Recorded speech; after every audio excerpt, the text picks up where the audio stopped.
इधर उधर की बात न कर, ये बता कि काफिला क्यों लुटा। हम नफरत के बाजार में मोहब्बत की दुकान खोलते हैं। राहुल गांधी का एक अलग ही अंदाज इन दिनों देखने को मिल रहा है और सबसे पहले आपने एक दिन पहले ही देखा होगा जब उन्होंने डिलीवरी बॉय के साथ स्कूटी पर निकल पड़े थे। इससे पहले उन्होंने डिलीवरी बॉयज के साथ लंच भी किया था। इसके बाद वो स्कूटी पर निकल पड़े थे। लेकिन अब राहुल गांधी कर्नाटक विधानसभा चुनाव प्रचार के आखिरी दिन बेंगलुरु के बस में सवारी करते दिखे। इस दौरान राहुल गांधी महिला पैसेंजर से कर्नाटक के नए विजन पर बातचीत भी की, जिसका फोटो आप उनके सोशल मीडिया अकाउंट पर देख सकते हैं। लोगों ने राहुल गांधी के साथ सेल्फी भी ली, जिसका फोटो कांग्रेस ने अपने सोशल मीडिया अकाउंट पर शेयर भी किया है। साथ में यह जानकारी कांग्रेस के सोशल मीडिया अकाउंट पर दिया गया है कि राहुल गांधी ने लोगों के साथ कॉफी का भी लुत्फ उठाया। कर्नाटक में 10 मई को चुनाव होना है और आज प्रचार का आखिरी दिन है। प्रियंका गांधी विजयनगर में रोड शो निकाल रही हैं। वहीं राहुल गांधी ने वर्किंग महिला के साथ बस में सवारी की, बस स्टॉप पर कॉलेज स्टूडेंट के साथ बातचीत की और सेल्फी खिंचवाई।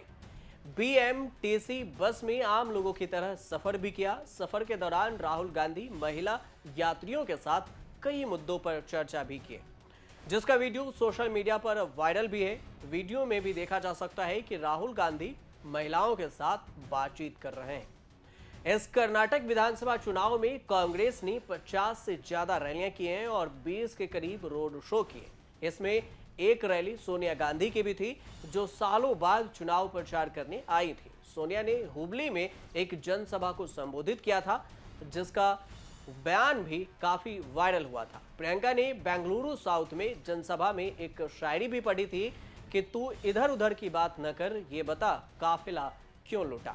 मुझे रहजानों से गिला नहीं, तेरी रहबरी का सवाल है। तो पहले प्रियंका गांधी ने जो पोएट्री पढ़ी है वो पोएट्री भी आप सुन लीजिए। वो एक कविता का अंश था ना, तू इधर उधर की बात न कर, ये बता कि काफिला क्यों लुटा। मुझे रहजनों से गिला नहीं, तेरी रहबरी का सवाल है। मैं समझाती हूँ इसमें कवि क्या कह रहा है। कह रहा है कि तू इधर उधर की बातें बंद कर, ये बताओ कि ये लूट क्यों हुई। जो लूटता है डकैतों से मुझे कोई शिकायत नहीं है, लेकिन तुम्हारे नेतृत्व से शिकायत है। प्रियंका गांधी का एक और वीडियो वायरल है जो सोशल मीडिया पर काफी शेयर किया जा रहा है।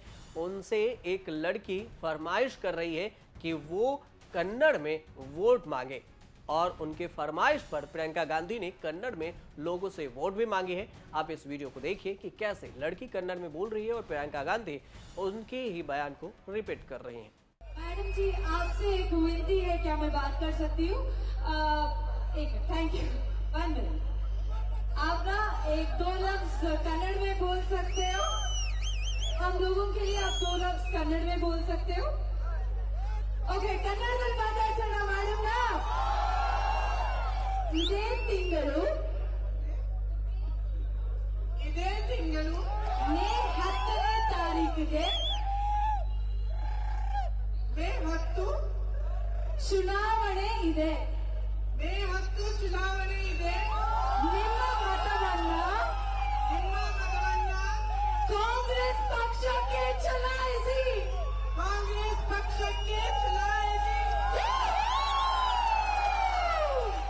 आपको बता दें कि कर्नाटक चुनाव प्रचार का आज अंतिम दिन है। बीजेपी, कांग्रेस, जेडीएस समेत सभी दल वोटर्स को लुभाने की आखिरी कोशिश कर रहे हैं।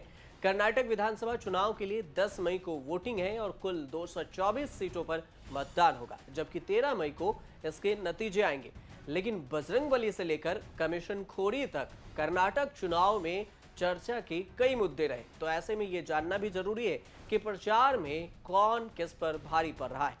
कर्नाटक में कांग्रेस ने कुछ वक्त पहले जेडीएस के साथ मिलकर सरकार चलाई, लेकिन इसके बाद ही विधायकों की बगावत के बाद सरकार गिर गई थी और बीजेपी ने सरकार बना ली थी। इसके बाद से ही कांग्रेस हर मुद्दे पर बीजेपी सरकार को घेरने की कोशिश कर रही है, फिर चाहे वो भ्रष्टाचार का मुद्दा हो या फिर मुख्यमंत्री बदलने का फैसला हो।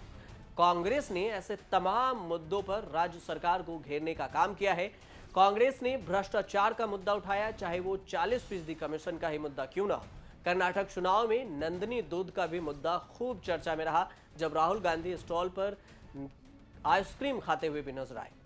उनकी जो हिंसा की राजनीति है उसका नतीजा मणिपुर में आज दिखाई दे रहा है।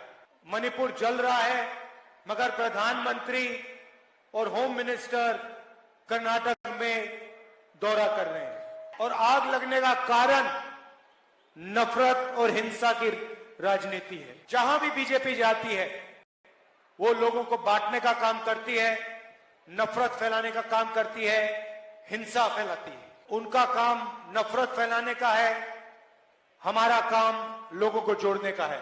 जितनी नफरत उनके दिल में है उससे 10 गुना मोहब्बत हमारे दिल में है। और आप सब जानते हो नफरत को नफरत से नहीं हराया जा सकता, नफरत को मोहब्बत से ही मिटाया जा सकता है। तो जैसे मैंने कहा था, हम नफरत के बाजार में मोहब्बत की दुकान खोलते हैं। कर्नाटक में लिंगायत और वोकालिंगा जैसे समुदाय को चुनाव में सबसे ज्यादा अहमियत मिलती है। इन दो समुदाय से विधायकों की संख्या सबसे ज्यादा होती है और मुख्यमंत्री भी पिछले कई सालों से इन्हीं समुदायों के बनते आए हैं। चुनाव से ठीक पहले इन्हें लुभाने के लिए बीजेपी ने मुस्लिम आरक्षण को खत्म करने का ऐलान किया था। दक्षिण भारत के इकलौते राज्य में बीजेपी किसी भी हाल में सरकार बनाने की कोशिश कर रही है, तो कांग्रेस भी पुरजोर कोशिश में लगी है। बीजेपी ने राज्य के सत्ता में आने के बाद हिजाब, हलाला और ऐसे कई तमाम मुद्दों को उछालकर हिंदुत्व के एजेंडे के तहत ध्रुवीकरण की भी कोशिश की। हालांकि बाकी राज्यों की तरह कर्नाटक में ये मुद्दे ज्यादा नहीं चल पाए। यही वजह है कि चुनावों में भी इसका ज्यादा इस्तेमाल नहीं किया गया। हालांकि चुनाव की तारीखें नजदीक आते आते बीजेपी को कांग्रेस ने खुद ऐसे मुद्दे हाथ में थमा दिए जिनके उसे जरूरत थी। कांग्रेस अध्यक्ष मल्लिकार्जुन खड़गे ने चुनावी मंच से एक बयान दिया जिसमें उन्होंने जहरीले सांप का जिक्र किया। पीएम मोदी से जहरीले सांप की तुलना की गई। इसके बाद बीजेपी ने इस बयान को जमकर भुनाया।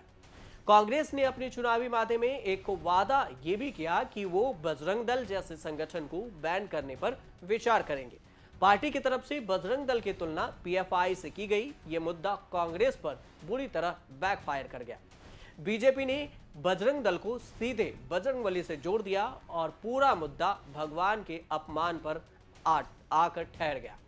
लेकिन पूरे इस मुद्दे के बीच में सर्वे क्या कहते हैं इसे भी समझना बेहद जरूरी होगा कि चुनाव के लिए वोटिंग से पहले कई तमाम तरह के सर्वे किए गए हैं। जनता का मन भी टटोला गया, जिसमें इन तमाम मुद्दों पर भी लोगों से सवाल किए गए। ज्यादातर सर्वे में यह पता चला है कि लोगों के बीच बेरोजगारी और भ्रष्टाचार जैसे मुद्दे ही सबसे ज्यादा हावी हैं। कुल मिलाकर कर्नाटक में चुनाव नतीजे दिलचस्प हो सकते हैं और सरकार बनाने के लिए तोड़ जोड़ की भी राजनीति देखने को मिल सकती है। लेकिन फिलहाल सर्वे के मुताबिक कांग्रेस की सरकार ही बनती हुई नजर आ रही है। आप देखते रहिए न्यूज़ तक।